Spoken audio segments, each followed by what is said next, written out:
Bonjour à tous. Allez, aujourd'hui, on change un peu d'univers. Monseigneur Guy Chevalier, bonjour. Bonjour. Un grand merci d'être avec nous. Vous êtes évêque de Taiohae, dans les îles Marquises. C'est finalement de la Polynésie française l'archipel qui est le plus éloigné d'un continent. 4800 km des côtes de Californie, 18 000 évidemment, 18 000 km de la métropole.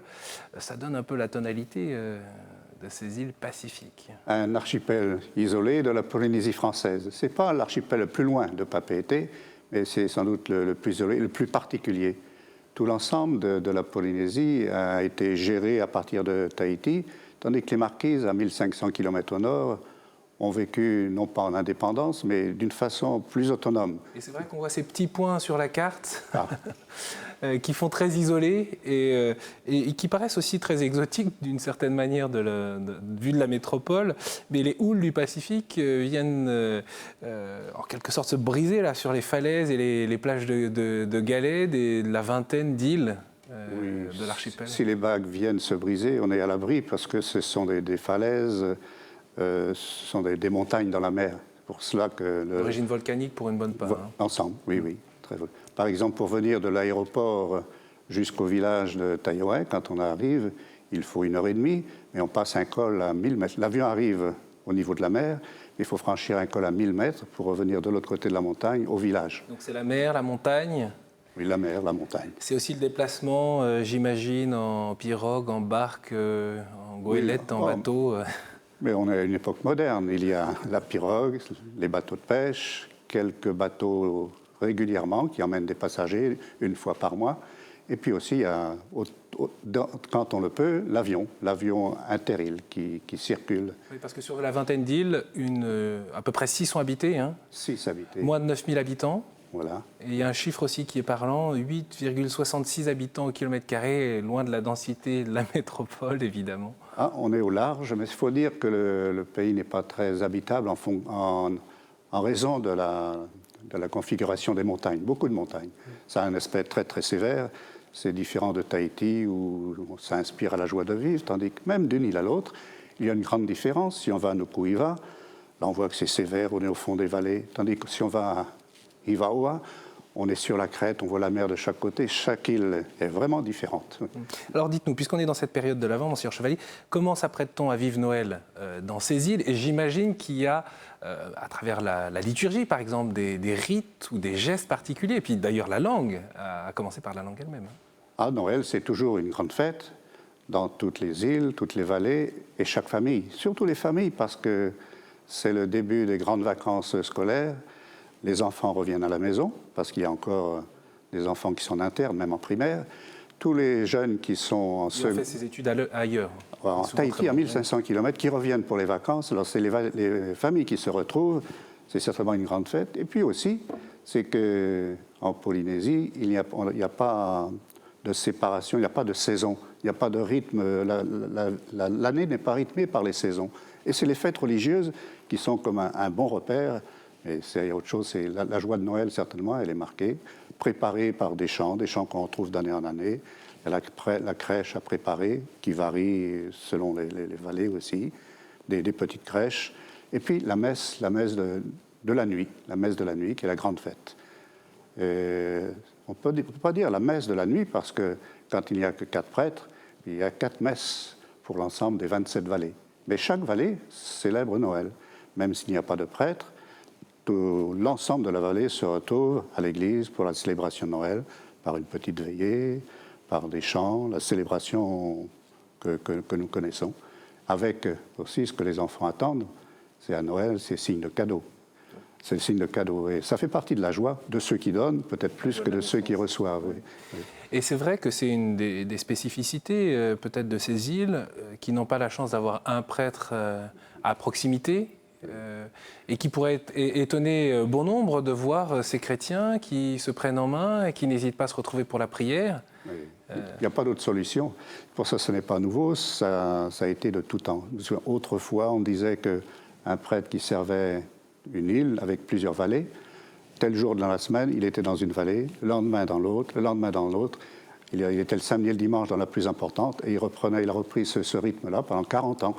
Les gens prennent le temps d'être formés, s'habituer à des choses. lorsque, même à Nukuʻiva, pendant plusieurs années, j'étais seul prêtre sur l'île de Nukuʻiva, comme il y a 5 ou 6 vallées, je m'arrangeais pour que quand même il y ait la messe une fois le dimanche dans chacune des vallées. Ça veut dire qu'à la cathédrale de Taiohae, il y avait un dimanche sur 2 où il n'y avait pas de messe, mais il y a une célébration. Et même les gens disaient, c'est encore plus long quand il y a la célébration que quand il y a la messe. Et il faut dire qu'il y a des chefs de communauté qui ont la responsabilité, qui portent la responsabilité. Oui. Nous n'avons pas de diacre ou marquise, parce qu'un diacre, il faut une formation, et puis c'est permanent. Tandis que le système qui a été adopté, autrefois, il y avait un chef de prière, comme le même titre, Tumupule, chef de prière. De même que celui qui enseigne, c'est le chef de l'enseignement. Tumu, ça veut dire, c'est pas un chef, c'est plutôt l'origine, celui qui construit. Alors dans chaque vallée, ou homme ou femme, indistinctement, c'est un père de famille, une mère de famille, qui est choisi, qui est investi par l'évêque pour mener à bien tout ce qui se passe dans la paroisse, en lien avec le prêtre, toujours responsable de la paroisse, mais responsable parfois un peu de loin. Les fidèles laïcs donc, qui se prennent en main, encore une fois. Pour tout, pas seulement pour la célébration, mais pour tout. Il y a une construction, il y a l'entretien, on veut une église, et c'est eux-mêmes qui choisissent. On refait une église parce que je me souviens d'une église qui aurait pu durer encore quelque temps, mais quand le vent était trop fort, elle se déplaçait. Alors assez vite, on a été obligé quand même. Parce qu'elle n'était pas assez arrimée au sol. Le sol avait rongé tout le bois. Alors cette église a été refaite, mais c'est les gens eux-mêmes qui prennent en main, qui essaient de la financer au maximum et qui la construisent. C'est vraiment leur travail. La paroisse, c'est quelque chose de très très important. Simplement, ce n'est pas une institution d'église, c'est une institution reconnue par la société. Et c'est les gens eux-mêmes qui gèrent leur église. Donc on comprend à travers vos propos que les marquisiens sont attachés à l'église catholique. Oui, c'est-à-dire qu'il y a une raison aussi, c'est que l'ensemble de la population, à 90%, sont catholiques, chrétiens. Mais ils ont besoin, comme moi, ils ont besoin de le devenir encore davantage, c'est sûr. Mais c'est vrai, il y a des habitudes, il y a une communauté de vie qui est nécessaire pour vivre dans ces petites villes et dans ces petites îles, et cela constitue comme un noyau. C'est un bien commun. Tout ce qui est paroissial, c'est un bien commun qui sert à tous les habitants de la vallée. On appelle vallée plutôt que village. Oui. De quand date l'évangélisation dans les îles Marquises ?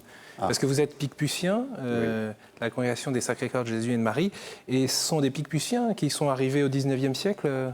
Oui, ça a été la première congrégation religieuse après la Révolution qui a été missionnaire dans le Pacifique. On a commencé à un bout du Pacifique, aux Hawaï, Tahiti, les Marquises. C'est la congrégation du Père Damien qui est de l'apôtre des lépreux. Ils sont arrivés un peu après Tahiti, mais un peu avant aussi que les Marquises deviennent possession française, en 1842. Ils ont fait du bon boulot aussi, il y a 90% de catholiques aujourd'hui qui sont attachés... Ça, ce n'est pas fait tout seul, parce que le marquisien avait des traditions, des habitudes, une vie.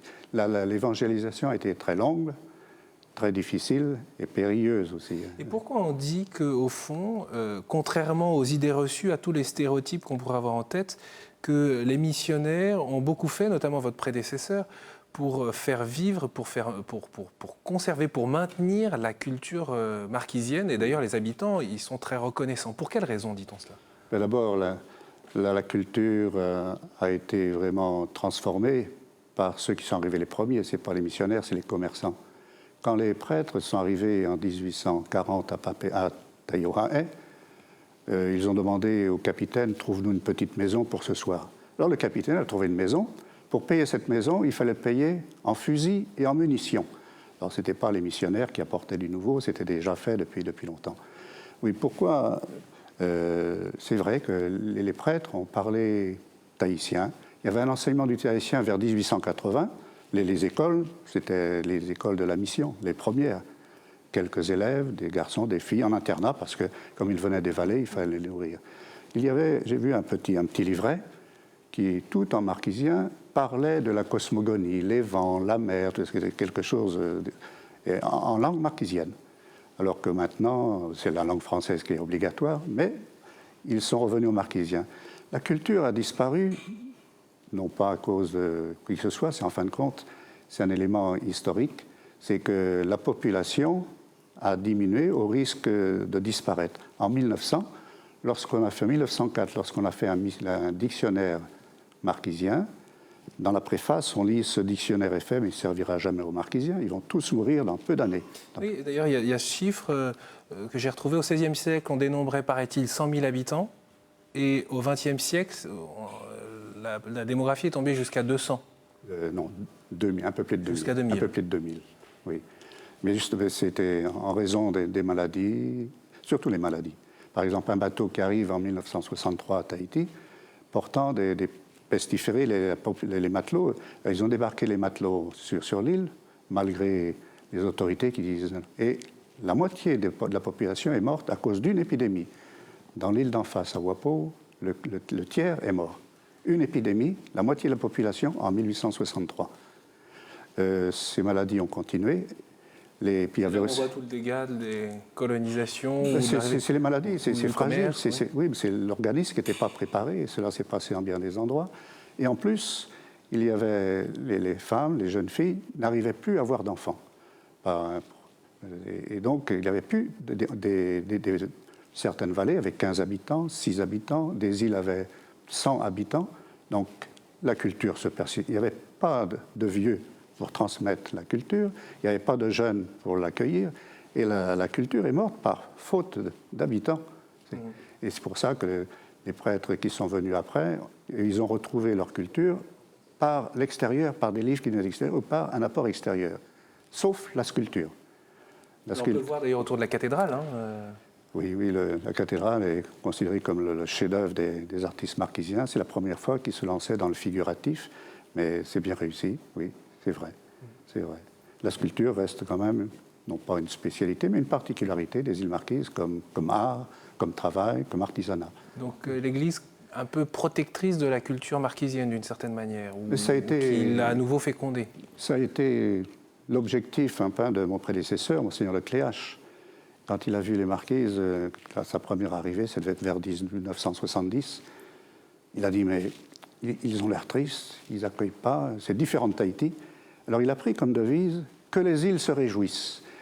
Et il a réveillé ce potentiel qu'il y avait en eux. Oui. Est-ce qu'on peut dire que ça a aidé à trouver un nouveau développement, un nouvel essor pour la population, en tout cas d'y donner une espérance? L'espérance, bien sûr, mais plus que cela, une renommée qu'ils n'avaient pas. Oui, les Marquises étaient considérés comme le dernier archipel du Pacifique. On y allait, mais à reculons.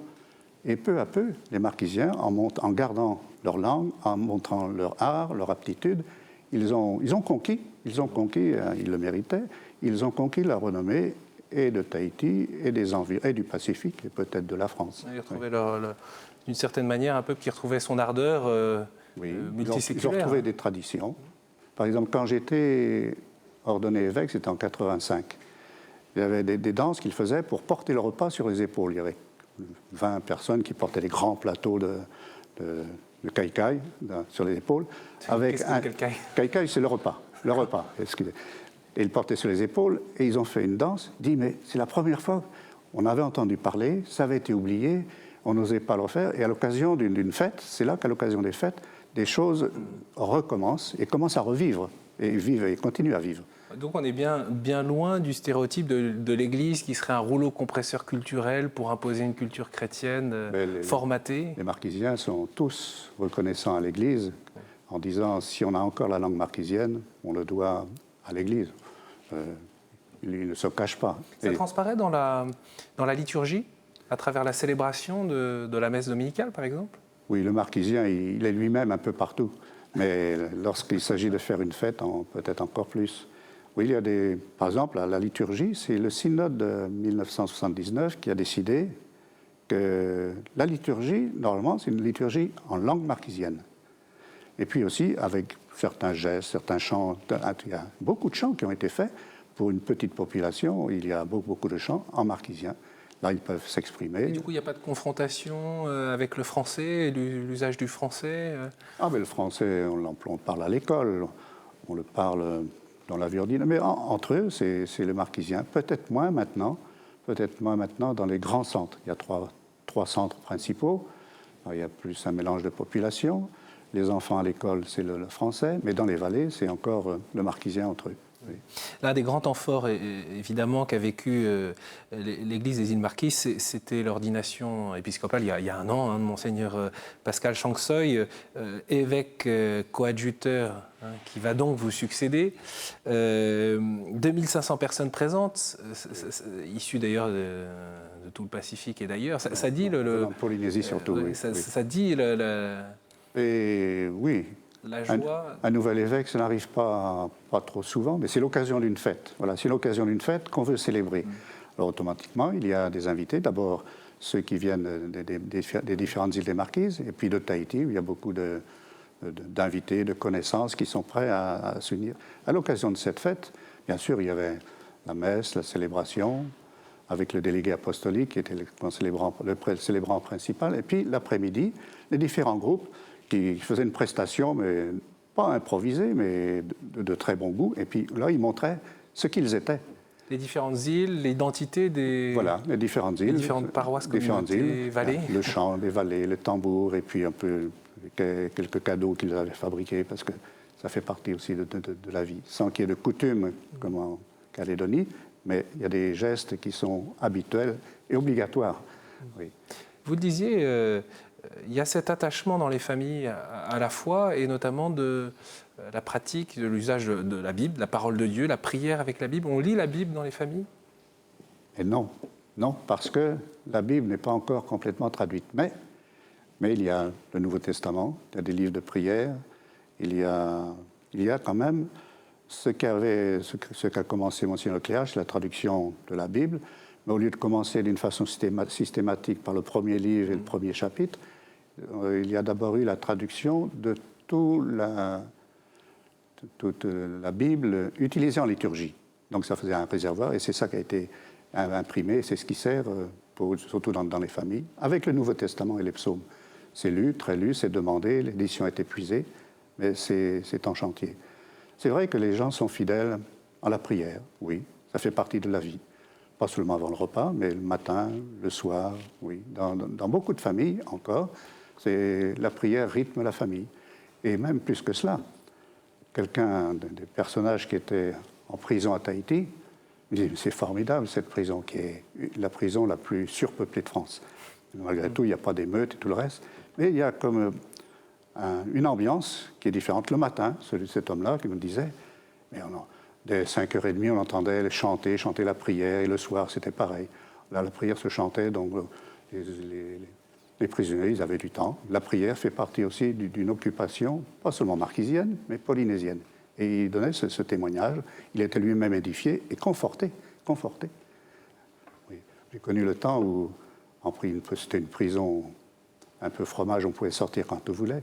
La femme du gardien, pour faire plaisir aux prisonniers, leur donnait ou un chapelet ou une médaille et tout le reste. Oui, c'est toujours accepté. Vous nous décrivez donc un univers, une société qui est très liée, très attachée à la foi. Une société encore chrétienne, avec beaucoup de bémols et puis des choses qui diminuent. Et d'ailleurs, dans le même temps, vous dites que cette société est bousculée par la culture de l'argent, par cet attrait du marché, la question du profit économique. Et vous dites que le profit et l'argent n'engloutissent pas les vraies valeurs de l'homme et de la communauté. Oui. Quel regard vous portez, vous, que maintenant, à 73 ans, vous avez eu cette longue présence aux Marquises. Quel regard vous portez sur l'évolution culturelle et puis, du coup, cette évolution économique Il y a une forme d'inquiétude, quelque part ? Non, pas d'inquiétude, mais un changement qui va arriver certainement. Non, pas d'inquiétude en raison de l'être même des Polynésiens. Quand on voit ces navigateurs qui partaient à l'aventure sur leur bateau, ils allaient à l'aventure, ils étaient sûrs d'arriver quelque part, sans savoir où.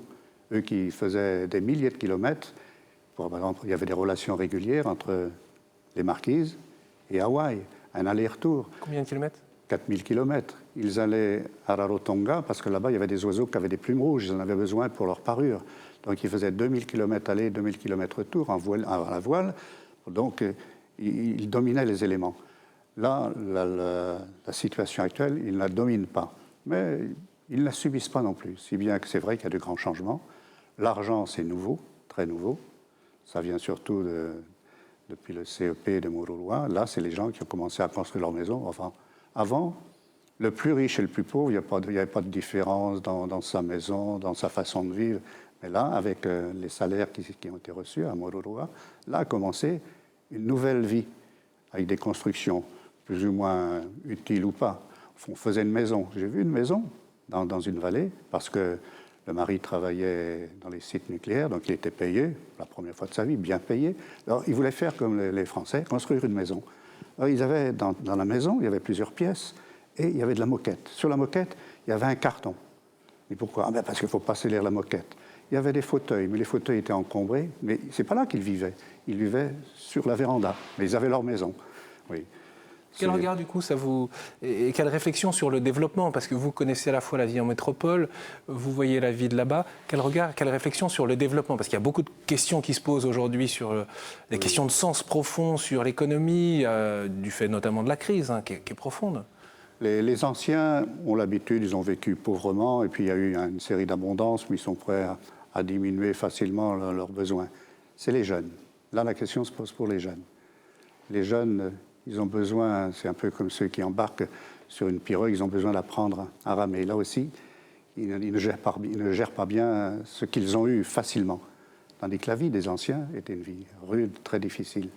Et maintenant, ça semble une vie facile, nettement plus facile, pour les jeunes, les enfants. Ils veulent profiter, mais ils peuvent vivre de peu de choses, mais lorsqu'ils ont de l'argent, ils ne sont pas attachés là. Ils vont le dépenser inconsidérément.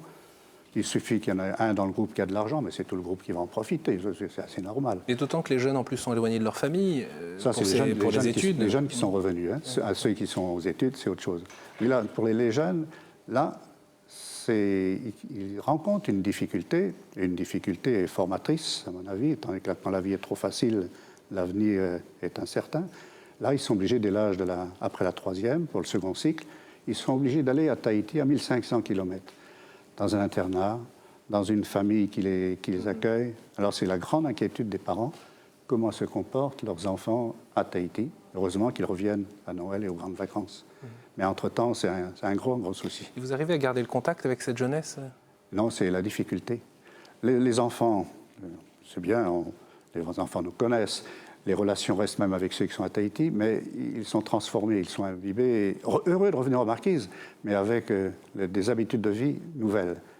Mais quand ils reprennent le travail, là, il peut y avoir un changement. Lorsqu'ils ont des responsabilités, ou familiales, ou de métier, là où ils se rendent compte qu'on ne peut pas faire n'importe quoi. Il y a une responsabilité de l'Église, des chrétiens, des prêtres, mais aussi de tous ces chefs de prière ou de catéchèse à accompagner ces jeunes. Il y a peu de population et non, l'avenir des jeunes est incertain. Il n'y a pas à s'en inquiéter, mais pour l'instant, elle n'est pas sûre du tout. Sauf que s'ils reviennent aux Marquises, certains ont le sentiment d'avoir échoué. Parce qu'il faudrait aller ailleurs pour réussir? Non, parce que beaucoup, ceux qui font leurs études à Tahiti, la plupart essaient de trouver sur place. S'ils veulent un salaire, ce n'est pas aux Marquises qu'ils vont trouver un salaire, c'est surtout sur Tahiti. Et là, ils trouvent que c'est plus difficile. Même s'ils ont un salaire, à la fin du mois, ils ont moins d'argent. Donc, beaucoup reviennent sur les Marquises. Là, ils n'auront sans doute pas de salaire parce qu'il y a peu de salariés. Ils peuvent vivre d'une façon normale, mais il faudrait vivre en réduisant leurs besoins, et ça, ils ne sont pas prêts à ça. Donc, il y a du chômage. C'est tout le rapport au matérialisme, au fond, à l'individualisme, qui se retrouve là, chez ces personnes, chez ces jeunes, peut-être qu'ils ne sont pas... C'est pas primordial. Ils préfèrent la communication, être avec des amis, être en groupe, est plus fort que la possession de l'argent. Qu'on ait de l'argent ou pas, on peut vivre. On vit de quoi, d'ailleurs, en Marquise? Parce que vous disiez que l'argent avait eu, jusqu'à présent, assez peu d'importance. Oui. Et il n'y en avait pas assez. Maintenant, s'il y en a, mais c'est dépensé peut-être trop facilement. Et on peut vivre, la vie est beaucoup plus chère qu'à Tahiti, beaucoup plus, mais on vit avec moins d'argent parce qu'il y a la pêche. Celui qui veut peut aller à la pêche. Le maire dit notre grande garde à manger, mais c'est la mer qui est là. Et puis, même s'il n'y a pas des cultures vraiment particulières, il y a de quoi manger. Il y a les bananes, les fruits, quelques cultures aussi.